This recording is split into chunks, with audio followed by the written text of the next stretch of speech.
یہ لوط علیہ السلام کو کہا گیا. یہ اپنے آپ کو نیک بناتے ہیں، تھوڑی مہربانی ان کو یہاں سے نکال دے، اور نکالا گیا.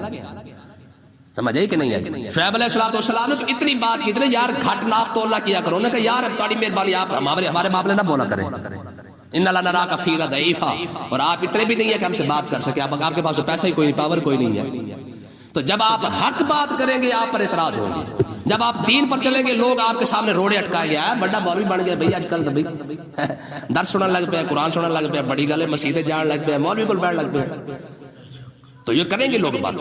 ایسا نہیں ہو سکتا کہ آپ جناب آئے لوگ آپ کے راستے میں پھول کھڑے ہو لے کے کھڑے ہو، ایسا کبھی بھی نہیں ہوگا. یار امام الانبیاء ہے، سارے نبیوں کا سردار بھی ہو، سارے نبیوں کا امام بھی ہو، جس کے لیے پوری کائنات بنائی گئی ہو، صرف اتنا ہی کہا تھا قولوا لا الہ الا اللہ. اعتراض ہوئے کہ نہیں ہوئے؟ کیا کہا تھا؟ انہوں نے کہا انزل علیہ الذکر من بیننا بل ہم فی شک من ذکری بل لما یذوقوا عذاب. انہوں نے کہا ہمارے ہوتے ہوئے یہ کون سا بندہ آگیا جس نے نبوت کا دعویٰ کر دیا؟ پیسہ ہمارے پاس، پاور ہمارے پاس، چودھری ہم، وڈیرے ہم، نبی یہ. کیوں جی گل سمجھ آئی کوئی نہ؟ تو اللہ تبارک و تعالیٰ نے ارشاد فرمایا فلا تخشوا، ان کے اعتراضات ہے کہ ڈر نہ جانا. لوگ باتیں کریں گے تم پر، ہاں وخشونی، مجھ سے ڈرنا، میں جو تمہارا رب ہوں. جب میں نے تمہیں کہہ دیا ہے کہ ایک دن میں نے تم سب کو اکٹھا کرنا ہے، تو پھر مجھ سے ڈرنا تھا کہ ان سے ڈرنا تھا؟ اعوذ باللہ من الشیطان الرجیم، بسم اللہ الرحمن الرحیم. وَلِكُلٍّ وِجْهَةٌ هُوَ مُوَلِّيهَا فَاسْتَبِقُوا الْخَيْرَاتِ أَيْنَمَا تَكُونُوا يَأْتِ بِكُمُ اللَّهُ جَمِيعًا إِنَّ اللَّهَ عَلَى كُلِّ شَيْءٍ قَدِيرٌ. یہاں قبلے کی تبدیلی کی بات ہو رہی ہے.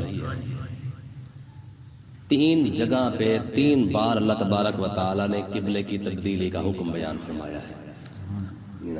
پہلی وجہ پیچھے کل گزری ہے کہ اللہ تبارک و تعالیٰ نے قبلہ کو کیوں تبدیل کیا، اس کی وجہ بیان فرمائی کہ اللہ تعالیٰ نے اپنے محبوب کی خوشی کی خاطر کعبہ کو قبلہ بنایا ہے. ٹھیک ہے. یہاں پہ دوسری وجہ بیان ہو رہی ہے کہ ہم نے کعبہ کو قبلہ کیوں بنایا. فرمایا وَلِكُلٍّ وِجْهَةٌ هُوَ مُوَلِّيهَا، ہر ایک کے لیے توجہ کی ایک سمت ہے. هُوَ مُوَلِّيهَا، وہ اسی کی طرف منہ کرتا ہے. مطلب کیا ہے؟ مطلب یہ ہے کہ جتنی بھی امتیں آئی ہیں، جب بھی وہ عبادت کرتے تو ان کے لیے حکم یہی تھا کہ کوئی نہ کوئی سمت ان کے لیے مقرر تھی، بھی تم نے ادھر منہ کر کے نماز پڑھنی ہے. یا جو بھی عبادت کا طریقہ تھا امتوں کے اندر، تو ان کو کہا گیا تھا کہ جب تم نے عبادت کرنی ہے تو اس طرف منہ کر کے نماز پڑھنی ہے، یا جو عبادت ہے وہ کرنی ہے. تو اللہ تبارک و تعالیٰ نے ارشاد فرمایا کہ ہم نے ہر امت کے لیے کوئی نہ کوئی سمت مقرر کی ہے، چاروں سائیڈوں میں سے کوئی نہ کوئی سائیڈ مقرر کی ہے. اس کا مطلب یہ ہے کہ یہ بڑی معلوماتی بات ہمیں سمجھ میں آ گئی کہ حضرت آدم علیہ السلام سے لے کر آقا علیہ السلام تک کوئی ایک بھی امت کوئی نہیں تھی جس کو جو ہے وہ بغیر شتر بے مہار کے چھوڑ دیا گیا ہو، بلکہ ایک نظام کے تحت، ایک ڈسپلن کے تحت جو ہے ان کو چلایا گیا ہے. جب بھی انہوں نے عبادت کی ہے باقاعدہ ان کے لیے ایک سمت مقرر کی گئی ہے کہ بھائی تم نے عبادت کرنی ہے تو اس طرف منہ کر کے نماز پڑھنی ہے، یا اس طرف منہ کر کے کرنی ہے. تو اسی لیے فرمایا کہ جب ہر امت کے لیے ایک سمت مقرر ہوئی ہے تو یہ امت مصطفیٰ، یہ تو پھر بھی سب سے افضل ترین امت ہے، یہ تو سب سے افضل امت ہے. تو اس کے لیے بھی تو ایک سمت مقرر ہونی چاہیے. ایسا تو نہ ہو کہ مطلب اتنی بڑی امت جو قیامت تک چلنی ہے، اگر یہ سمت مقرر نہ ہوتی تو کسی کا دل کرتا ادھر منہ کر لیتا، کسی کا ادھر دل کرتا، کسی کا ادھر ہے جی میرا قبلہ میری مرضی ہو جاتا، پھر تو بات ہی ختم ہو جاتی، جہاں دل کرتا بندے کا شروع کر دیتا. تو اللہ تبارک و تعالیٰ نے ایک سمت اس لیے مقرر کی ہے کہ جب امت مصطفیٰ ایک بار جب جناب سجدے کے اندر سر رکھے گی تو دنیا حیران رہ جائے گی کہ یار کیسے ڈسپلن والے لوگ ہیں کہ ایک بار اللہ اکبر کہا لاکھوں بندہ ایک طرف منہ کر کے کھڑا ہوا ہے. ٹھیک ہے، ایک نظام دیا گیا امت مصطفیٰ. آپ دیکھیں نا جب حرم کے اندر نماز پڑھی جاتی ہے، جب رکوع میں کھڑے ہوتے کتنے پیارے لگ رہے ہوتے ہیں، جب سجدے میں ہوتے کیسے خوبصورت لگ رہے ہوتے ہیں، قیام میں کیسے خوبصورت لگ رہے ہوتے ہیں. ٹھیک ہے، حالانکہ وہ تو چاروں طرف سے ہوتے ہیں. تو اسی طریقے سے آپ جب بڑی مسجد کے اندر دیکھیں گے، بڑا اجتماع آپ دیکھتے ہیں، تو کیا ہوتا ہے کہ جب آپ بڑے اجتماع کے اندر نماز کی جب حالت دیکھیں گے نا، بندے کا دل ویسے باغ باغ ہو جاتا ہے کہ یار ماشاءاللہ رب نے کیسا ہمیں نظام عطا فرمایا ہے جی. 5000 10,000 بندہ جب سارے کٹھے جناب سجدے میں پڑے ہوتے ہیں، کیسا عجیب لگ رہا ہوتا ہے، یعنی خوشی ہو رہی ہوتی ہے. تو اللہ تبارک و تعالیٰ نے یہ دوسری وجہ بیان فرمائی. فرمایا محبوب ہم نے کیونکہ ہر ایک کے لیے، پہلی وجہ کیا تھی، ہم نے قبلہ کیوں بنایا؟ آپ کی خوشی کے لیے. اب دوسری وجہ یہ ہے کہ ہم نے کعبہ اس لیے قبلہ بنا دیا ہے کیونکہ ہر ایک کے لیے ہم نے کیونکہ ایک سائیڈ رکھی تھی تو ہم نے آپ کے لیے بھی کعبے والی سائیڈ رکھ دی ہے، جہاں پہ کعبہ ہوگا اس طرف منہ کر کے عبادت کرنا شروع کر دوں گا. آگے دیکھیں جی فاستبقوا الخیرات، اللہ تبارک و تعالی نے ارشاد فرمایا نیکیوں کے اندر ایک دوسرے سے سبقت لینے کی کوشش کرو. ہم کہاں لگے ہوئے ہیں؟ ہم تو جناب دنیا داری کے معاملے کے اندر جو ہے وہ مقابلے ہو رہے ہیں، ٹھیک ہے، لیکن نیکیوں کے معاملے میں ہمارا مقابلہ ہے ہی نہیں. لیکن صحابہ کرام کیا کرتے؟ وہ ہمیشہ نیکیوں کے مقابلے کے اندر جو ہے وہ نیکیوں میں اپنا مقابلہ کیا کرتے تھے. غزوہ تبوک کے موقع پر حضرت عمر رضی اللہ تعالیٰ عنہ آدھا مال گھر کا لے کے آئے، صدیق اکبر ان کے مقابلے میں پورا مال لے کے آ گئے. حضرت عثمان غنی رضی اللہ تعالیٰ عنہ کے شہزادے حضرت عبد الرحمن یہ کھڑے تھے مقام ابراہیم پر، اور انہوں نے کہا جی آج میں نے 10 سپارے ہی پڑھ دینے ہیں، ٹھیک ہے. عثمان غنی آئے، انہوں نے ان کو پیچھے کیا، اپنے پورا قرآن ہی پڑھ ڈالا. ہمارے مقابلے دیکھیں کر کٹ کے ہے جی، ہمارے کر کٹ لگی ہوئی ہے، ٹھیک ہے جی، اور دنیا جو ہے وہ جناب جاری ہے، اس طرف جاری ہے. اور صحابہ کرام ان کے مقابلے ایسے تھے. حدیث پاک کے اندر آتا ہے، بزرگان دین فرماتے ہیں، تاریخ کی کتابوں سیرت کی کتابوں میں یہ بات ملتی ہے، صحابہ کرام جب باپ بیٹا آپس میں اکٹھے بیٹھتے نا، وہ باقاعدہ جہاد میں جانے کے لیے پورا ڈالا کرتے تھے. ابا کہتا تھا میں نے جانا ہے، بیٹا کہتا تھا میں نے جانا ہے. کہا ابا پھر ایسے نہیں ہوگا، پھر ایک بندہ کیونکہ گھر رہنا ہے، پھر ایک بندے نے جانا ہے، تو اب یہ ہوگا کہ آپ پورا ڈال لیں، جس کے نام پورا نکل آئے گا وہی جہاد پہ جائے گا، اس کے علاوہ دوسرا کوئی نہیں جائے گا. یعنی ہماری مقابلے بازی جو ہے وہ انگریزی بولنے کے چکر میں ہے. اور میرے پاس ایک وکیل صاحب آئے، کہنے لگے جی میرا بچہ ہے 2 سال کا، لیکن پھر انگلش بولتا ہے. میں نے کہا پہلا کلمہ بھی اس کو یاد کرایا، وہ آپ کے پاس بھیجیں گے نا پھر جی. انگلش پھر گھر بیٹھ کے یاد کروا دی ہے، اور کلمہ یاد کروانے کے لیے ہم نے مسجد میں بھیجنا ہے. تو اپنے دیکھیں نا، آج سے 20-25 سال 40 سال 50 سال پیچھے چلے جائیں، ہمارے گھروں کے اندر جو باتیں ہوتی نا وہ صرف اور صرف یا تو بزرگان دین کی باتیں ہوتی تھی، ٹھیک ہے. یہ جو نانا کمپنی اور دادا کمپنی تھی، آپ جب بھی ان سے باتیں سنتے پیری فقیری والی باتیں سنتے، دین والی باتیں سنتے تھے. اور آج بیٹھ کے کیا ہوتی ہے جی، کہتے ہیں ہمارا بچہ جو ہے وہ فلانی چیز ٹاپ کر رہا ہے، ہمارا بچہ فلانی چیز ٹاپ کر رہا ہے. تو اللہ تبارک و تعالیٰ نے ارشاد فرمایا اگر مقابلے کا شوق ہے نا، پھر نیکیوں میں کر کے دیکھ لو. کیوں؟ اس کی وجہ بھی آگے بیان فرمائی. فرمایا اینما تکونوا یأتی بکم اللہ جمیعا، فرمایا تم جہاں بھی ہوگے اللہ تعالیٰ تم سب کو اکٹھا کر دے گا. ہاں، یہ کوئی نہ سمجھے کہ کوئی حرم کے اندر کھڑا ہے، کوئی باہر کھڑا ہے، کوئی کہاں کھڑا ہے، کوئی کہاں کھڑا ہے، اس کی قبول ہوگی، اس کی قبول نہیں ہوگی. نہ، فرمایا تم جہاں بھی ہوگے، جہاں عبادت کرو گے، ایک دن ایسا اللہ تبارک و تعالیٰ نے فرمایا میں لے آؤں گا، وہاں پہ کیا ہوگا، تمہاری جہاں بھی کی ہوئی عبادت ہوگی اس دن تم اکٹھا سب کو کرنے کے بعد، چاہے یہودی ہو، چاہے عیسائی ہو، چاہے مسلمان ہو، فرمایا اس دن سب کو اکٹھا کروں گا، اور جس نے جہاں پہ عبادت کی ہوگی یا گناہ کیا ہوگا یا غلطی کی ہوگی اس کا جزا بھی دوں گا اور عذاب بھی دوں گا. ایسا نہیں ہوگا کہ جناب جو جہاں پڑا اس کو وہیں پہ لگا دیا جائے گا. نہ، میں سب کو رب نے اکٹھا کر ہی دینا ہے. کیوں؟ ان اللہ علی کل شیء قدیر، رب ہر شے پر قدرت جو رکھتا ہے، جب اس کی قدرت ہے تو پھر وہ ہر سے کر سکتا ہے، تو تم اکٹھا بھی کر سکتا ہے. آگے دیکھیں جی، ومن حیث خرجت فول وجهک شطر المسجد الحرام، میں محبوب آپ جہاں بھی ہیں، جہاں سے بھی آئیں، فول وجهک شطر المسجد الحرام، آپ بھی اپنا منہ جو ہے وہ کعبے کی طرف پھیر لیں. آپ چاہے بدر سے آئے، چاہے احد سے آئے، چاہے خندق سے آئے، چاہے تبوک سے آئے، جہاں سے مرضی محبوب آپ تشریف فرما ہو، ٹھیک ہے. آپ نے کیا کرنا ہے، جدھر بھی آپ ہوں گے، جب عبادت کا ٹائم آ جائے، نماز کا ٹائم آ جائے، جہاں مرضی آپ کھڑے ہو، جدھر مرضی آپ کا منہ ہو، آپ نے اپنا رخ انور ہمیشہ کعبے کی طرف ہی رکھنا ہے، ٹھیک ہے. وَإِنَّهُ لَلْحَقُّ مِن رَبِّكَ، کیوں؟ اس وجہ سے کہ یہ جو تبدیلی ہوئی ہے نا کعبے کی، یہ رب آپ کے رب کی طرف سے حق ہے.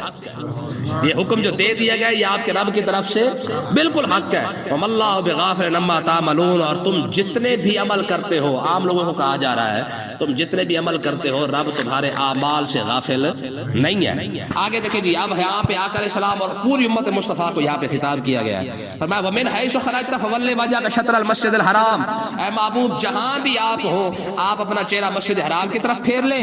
وَحَيْثُ مَا كُنْتُمْ فَوَلُّوا وُجُوهَكُمْ شَطْرَهُ، یہ تیسری وجہ بیان کی جا رہی ہے کہ ہم نے کعبہ کو قبلہ کیوں بنایا ہے. فرمایا مسلمانوں تم بھی جہاں پہ ہو اپنا چہرہ تم سب کے سب کعبے کی طرف پھیر لو. آقا علیہ السلام کو بھی کہا گیا اور تمام امت مسلمہ کو بھی کہا گیا کہ اب تم نے عبادت کرنی ہے تو تم نے کعبے کی طرف منہ کرنا ہے.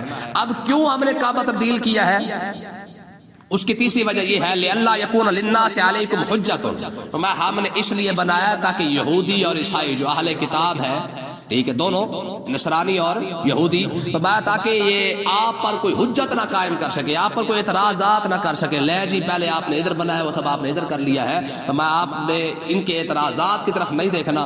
کیوں؟ اس کی وجہ یہ ہے کہ قبلہ پہلے بھی تبدیل ہوتا آیا ہے، جب ہم نے ہر ایک کے لیے سمت مقرر کی تھی، ہم نے آپ کے لیے بھی کر دی ہے. اب یہاں پہ کسی کو اعتراض کی گنجائش نہیں ہے. جیسے رب نے پہلے تمہارے لیے قبلہ بنایا تھا، اسی رب نے کعبے کو قبلہ بنایا ہے، تو اب تمہیں اعتراض کیوں ہے بھائی؟ تو اللہ تبارک و تعالیٰ نے ارشاد فرمایا الا الذین ظلموا منہم. اب قبلہ کی تبدیلی کے بعد بھی اگر کسی کو اعتراض ہے تو فرمایا یہ پھر وہ لوگ ہیں جنہوں نے اپنی جانوں پر خود ظلم کیا ہے. اس کا مطلب یہ ہے کہ رب کے کسی بھی حکم پر اعتراض کرنا اپنے آپ کو نقصان دینے والی بات ہے. جب رب نے کعبہ بنا دیا تو کسی کو اعتراض کا حق نہیں ہے. آگے دیکھیں جی بڑی خوبصورت بات اللہ تبارک و تعالیٰ نے ارشاد فرمایا فلا تخشوہم، اور ان سے نہ ڈرنا، ان کے اعتراضات سے نہ ڈر جانا. کیسی بات ہے؟ یہودی اعتراض کرے تم کعبہ چینج کر دو، ایسی بات نہیں ہے. جو اتنا مرضی ہے عیسائی ہو یہودی ہو، یہ چیختے رہے چلاتے رہے، ان کی باتوں میں نہ آنا، ان کے اعتراض کو دیکھ کر کعبہ نہ بدل لینا. واخشونی، مجھ سے ڈرنا. کیسی بات! ان کے اعتراض دیکھ کر جو ہے وہ تم جناب سارا کو نہ چھوڑ کے بیٹھ جانا، کیونکہ ان سے ڈرنے کی ضرورت نہیں ہے. اس کا مطلب یہ ہے کہ انبیاء پر لوگ تار و تشنیع کرتے آئے ہیں، انبیاء ہمیشہ سنتے آئے ہیں. اور دوسرا مسئلہ اس سے یہ بھی ثابت ہو گیا کہ جب آپ دین پر چلنا شروع کریں گے تو لوگ آپ پر اعتراض کریں گے. میں محبوب جب ہم نے آپ کو کہہ دیا نا آپ نے ادھر منہ کر لے کعبے کی طرف، تو لوگ آپ پر اعتراض کریں گے، لیکن فلا تخشوہم، ان سے ڈر نہ جانا. یہ مسلمانوں کو کہا جا رہا ہے، ان کے اعتراضات کو دیکھ کر ڈر نہ جانا. تو اس سے مسئلہ ثابت کیا ہوا کہ لوگوں کی باتیں دیکھ کر بندہ جو ہے وہ حق سے پیچھے نہ ہٹے ہے جی، دین سے پیچھے نہ ہٹے. لوگ اعتراض ہمیشہ کرتے رہتے ہیں، لوگوں کی عادت ہے. لوگوں نے ہمیشہ یار لوگوں نے تو رب کو نہیں چھوڑا ہے. سردی آ گئی، اب دیکھ لیں سارے دو کپڑے لے کے بیٹھے ہوئے نا، اب بھی اعتراض ہوگا لے ہون کدھر جائیے، ہون سردی بڑھ گئی، ہون کدھر جائیے. اعتراض تو رب پر ہو گیا. گرمی آ جائے گی، اب کہاں جائے یار، سایہ نہیں مل رہا، اب کدھر جائے، اب لائٹ بھی نہیں آ رہی، اب ابھی سے گرمی اتنی زیادہ کر دی گئی ہے. اعتراض تو رب پر ہو گیا. تو اس کا مطلب کیا ہے؟ مطلب یہ ہے، یہ اللہ تبارک و تعالی نے ان دو لفظوں کے اندر خدا کی قسم ہے پورا جناب ایک کیا کہتے ہیں پورا حکمت بیان فرما دی. فرمایا اعتراض کرنے والوں سے ڈرنے کی ضرورت نہیں ہے. لوگ اعتراض کرتے رہتے ہیں اور کرتے رہیں گے. جب لوگوں نے نبیوں پر اعتراض کیا تو تم کون سی بڑی شے آ گئے ہو بھائی؟ جب حق بات کرو گے، دین کے معاملے میں چلو گے، لوگوں کا اعتراض بھی ہوں گے، لوگ تانے بھی دیں گے، لوگ الزام بھی. ایسا نہیں ہو سکتا کہ جناب آپ جناب دین کے راستے پر چلے اور آپ کو جناب سارے لوگ پھولوں کے ہار لے کے کھڑے ہوں. اگر ساری حاجی بن جائے تو تبلیغ کس کو کرو گے بھائی؟ سمجھ آئی کہ نہیں آئی؟ سارے آپ کی بات ماننا شروع کر دیں تو پھر تبلیغ کس کو ہوگی؟ اگر بندہ چوری نہ کرے، ٹھگی نہ کرے، اور آپ اس کو روکے اور آپ کا دشمن بھی نہ ہو، تو حاجیوں کو تھوڑی تبلیغ کی جاتی ہے. تبلیغ ہمیشہ ظاہر ہے ان لوگوں کو کی جاتی ہے، بھائی تاڑی میرے سیدھے راستے پہ آ جاؤ. انبیاء نے کتنی محنتیں کی ہے. ٹھیک ہے، لوط علیہ السلام کو ایک ہی بات کی، انہوں نے کہا بھائی یہ بڑے نیک ہیں، ان کو یہاں سے نکالو. یہ لوط علیہ السلام کو کہا گیا، یہ اپنے آپ کو نیک بناتے ہیں، تاڑی مہربانی ان کو یہاں سے نکال دے. اور نکالا گیا. سمجھ آئی کہ نہیں ہے؟ شعیب علیہ السلام نے تو اتنی بات کی تھی، یار گھٹ ناپ تول نہ کیا کرو. انہوں نے کہا یار اب تاڑی مہربانی آپ ہمارے باپ نے نہ بولا کریں، ان اللہ نراک فینا ضعیفا، اور آپ اتنے بھی نہیں ہے کہ ہم سے بات کر سکے، آپ کے پاس پیسہ ہی کوئی نہیں، پاور کوئی نہیں ہے. تو جب آپ حق بات کریں گے آپ پر اعتراض ہوگی. جب آپ دین پر چلیں گے لوگ آپ کے سامنے روڑے اٹکائے گیا ہے. بڑا مولوی بن گیا بھائی آج کل، درس سنن لگ پہ، قرآن سنن لگ پہ، بڑی گل ہے مسیحے جان لگ پہ، مولوی کو بیٹھ لگ پہ. تو یہ کریں گے لوگ بات. ایسا نہیں ہو سکتا کہ آپ جناب آئے لوگ آپ کے راستے میں پھول کھڑے ہو لے کے کھڑے ہو، ایسا کبھی بھی نہیں ہوگا. یار امام الانبیاء ہے، سارے نبیوں کا سردار بھی ہو، سارے نبیوں کا امام بھی ہو، جس کے لیے پوری کائنات بنائی گئی ہو، صرف اتنا ہی کہا تھا قولوا لا الہ الا اللہ. اعتراض ہوئے کہ نہیں ہوئے؟ کیا کہا تھا؟ انہوں نے کہا انزل علیہ الذکر من بیننا بل ہم فی شک من ذکری بل لما یذوقوا عذاب. انہوں نے کہا ہمارے ہوتے ہوئے یہ کون سا بندہ آگے جس نے نبوت کا دعویٰ کر دیا، پیسہ ہمارے پاس، پاور ہمارے پاس، چودھری ہم، وڈیرے ہم، نبی یہ. کیوں جی گل سمجھ آئی کوئی نہ؟ تو اللہ تبارک و تعالیٰ نے ارشاد فرمایا فلا تخشوہم، ان کے اعتراضات ہے کہ ڈر نہ جانا. لوگ باتیں کریں گے تم پر، ہاں واخشونی، مجھ سے ڈرنا، میں جو تمہارا رب ہوں. جب میں نے تمہیں کہہ دیا کہ ایک دن میں نے تم سب کو اکٹھا کرنا ہے، تو پھر مجھ سے ڈرنا تھا کہ ان سے ڈرنا تھا؟ کیوں جی؟ کتنی بڑی بات کی گئی یار قرآن مجید کے اندر. فرمایا جب میں نے تمہیں اکٹھا کرنا ہے، حساب تم سے لینا ہے، عذاب اور سزا کا فیصلہ میں نے کرنا ہے. ایک دن ایسا آئے گا جب میں تمہیں جنت میں ڈالوں، میری مرضی، جنت تو میری مرضی ہے. تو اس لیے مجھے ڈرنا تھا نا. لوگوں سے کیوں ڈر گئے؟ اللہ اکبر والے تم نعمت علیکم، فرمایا اس لیے میں کہہ رہا ہوں کہ مجھ سے ڈرنا تاکہ میں تمہارے اوپر اپنی نعمت مکمل کر دوں. ہاں جس طرح قرآن نازل ہوتا آ رہا ہے الحمد سے لے کر والناس تک تم پر نازل کر دوں گا، اپنی نعمت مکمل کر دوں گا. میرا نبی تمہیں اپنی ہر بات بتا دے گا، تم پر ہر نعمت میں نے اپنی مکمل کر دینی ہے. لعلکم تہتدون، کس لیے؟ تاکہ تمہیں سیدھا راستہ مل جائے، تمہیں کسی ایک معاملے کے اندر بھی کسی اور کے پاس جانے کی ضرورت نہ پڑے. لقد کان لکم فی رسول اللہ اسوۃ حسنہ، جب بھی کوئی مسئلہ پیش آئے یا قرآن سے دیکھ لینا یا میرے مصطفیٰ کی سیرت سے دیکھ لینا، کسی اور کے پاس جانے کی ضرورت نہیں ہے. تو اس لیے ڈرنے کا حق بھی رب کا ہے. ٹھیک ہے نا. آقا علیہ الصلوۃ والسلام نے غالباً حضرت ابو ذر غفاری کو فرمایا تھا، آپ کو فرمایا تھا، فرمایا ابو ذر وَلَا يَخَافُونَ لَوْمَةَ لَائِمٍ. قرآن مجید نے مومن بندے کی شان بیان کی ہے کہ جب دین کی بات کرے گا کسی ملامت کرنے والے کی ملامت کو نہیں دیکھے گا. لوگ تانے دیں گے، لوگ تمہیں احساس کمتری میں مبتلا کرنے کی کوشش کریں گے، میں خبردار یاد رکھنا کسی ملامت والے کی ملامت کی باتوں میں نہ آ جانا. یہ آقا علیہ السلام نے حضرت ابو ذر غفاری کو فرمایا تھا. لوگ باتیں کریں گے، ٹھیک ہے، تو کسی باتیں کرنے والوں کی باتوں میں نہ آ جانا. ٹھیک ہے نا جی. اس لیے یاد رکھیں یہی وجہ ہے کہ ہمارے جتنے ائمہ کرام ہیں جب انہوں نے حق بات کی تو نتیجہ کیا نکلا؟ کسی کا جنازہ جیل سے اٹھا، کسی کو سریعام کوڑے مارے گئے، کسی کو حضرت امام مالک رضی اللہ تعالیٰ عنہ جب آپ کو کوڑے مارے گا نا ننگی پیٹھ پر کوڑے مارے گا. یار امام مالک کو آقا علیہ الصلوۃ والسلام نے ارشاد فرمایا اس مدینے کے اندر ایک عالم پیدا ہوگا جو میرے دین کو ایسے کھڑا کر دے گا جیسے کھڑا ہونے کا حق ہے. ٹھیک ہے. علماء کا اجماع ہے اس بات پر، کہتے ہیں کہ اس عالم کا نام امام مالک ہے جس کو عالم مدینہ کہا جاتا ہے.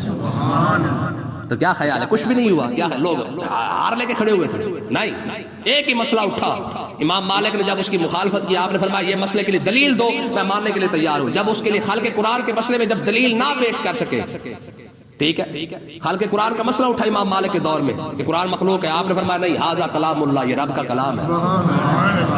ہاں تم کہتے ہو کہ قرآن مخلوق ہے تو اس کے لیے دلیل دے دو. پھر آپ کیا کہتے ہیں؟ کہتے ہیں میں کہتا ہوں ھذا کلام اللہ، یہ رب کا کلام ہے، تو بات ختم. تو انہوں نے کہا آپ مخلوق نہیں مانتے؟ میں نہیں مانتا. انہوں نے کہا امام کو کوڑے مارو، سریعام سرے بازار کے اندر کوڑے مارے گئے. نہیں، اللہ کی قسم میں حقیقت آپ کی کہہ رہا ہوں. یہ جیل کے اندر نا میں نے ایک بار یہ بات کی تھی، میں نے کہا خدا کا شکر ہے اور تو کوئی اللہ جل کوئی بات ہے یا نہیں ہے، کم سے کم اور کچھ نہیں ہمارے حصے کے اندر وہ بڑوں کی سنت تو آ گئی ہے نا. جب ہمارے بڑے جیلوں کے اندر گیا تو ہم بھی چلو ناشتہ ماشتہ کر ہی آیا نا جیل کا. تو امام مالک رحمۃ اللہ علیہ پتہ کیا فرماتے؟ آپ فرماتے ہیں بھائی بات سن لو، بڑے بازار کے اندر لوگ تماشا دیکھنے کے لیے کھڑے ہوئے ہیں کہ امام مالک کو کوڑے لگ رہے ہیں. امام احمد بن حنبل کے ساتھ بھی یہی ہوا ہے. جب آپ کو کوڑے مارے جاتے ننگی پیٹھ پر تو آپ لوگوں کو فرماتے ہیں جو مجھے جانتا ہے وہ جانتا ہے، جس کو پتا ہے کہ میں احمد بن حنبل ہوں، جس کو پتا ہے کہ میں امام مالک ہوں. فرمایا جو ہمیں جانتا ہے وہ تو جانتا ہی ہے، لیکن جس کو نہیں پتا وہ سن لے کہ میرا نام احمد بن حنبل ہے، میرا نام مالک بن انس ہے. فرمایا میں کہہ رہا ہوں کہ قرآن جو ہے وہ مخلوق نہیں ہے، ھذا کلام اللہ، قرآن رب کا کلام ہے. جب اتنی بات کی جاتی تو ہوتا کیا؟ یہ اسی آپ ایک چور تھا، چور امام مالک رحمۃ اللہ علیہ، آپ اس چور کے پاس آپ جب بیٹھتے نا تو آپ فرماتے یا اللہ اس چور کو بخش دے. کیا کہتے؟ کہتے وہ فلاں چور کو بخش دے. آپ کے بیٹے نے عرض کی، انہوں نے کہا حضور بڑی بات ہے امام مالک بیٹھ کے چور کے لیے چور کے حق میں دعائیں کرے، ہے نا عجیب بات. آپ نے فرمایا یار چور مجھے بات بڑی کم کی بتا گیا تھا. کہا کیا؟ کہا جب مجھے کوڑے مارنے کے لیے لے کے جا رہے تھے نا تو اس نے مجھے کہا تھا جناب ذرا خیال کرنا میں نے چوری کی ہے، مانا نہیں، مجھ سے منوا نہیں سکے. اگر میں مان بھی چاہتا تو زیادہ زیادہ مجھے مار لیتے. میں پھسلا تو میں صرف ایک چوری کی خاطر پھسلوں گا، زیادہ سے زیادہ مان کے اتنا ہی اس مجھ سے ہوگا نا. اگر آپ پھسل گئے تو پوری امت کی امت ہی پھسل جائے گی. آپ فرماتے خدا کی قسم اس چور نے اتنی بڑی بات کی کہ اسی وقت میرے اندر دلیری پیدا ہوئی. میں نے کہا خیر ہے اب کوڑے تو کوڑے، اب پھٹے پہ بھی چڑھا دے تب بھی کہوں گا ھذا کلام اللہ.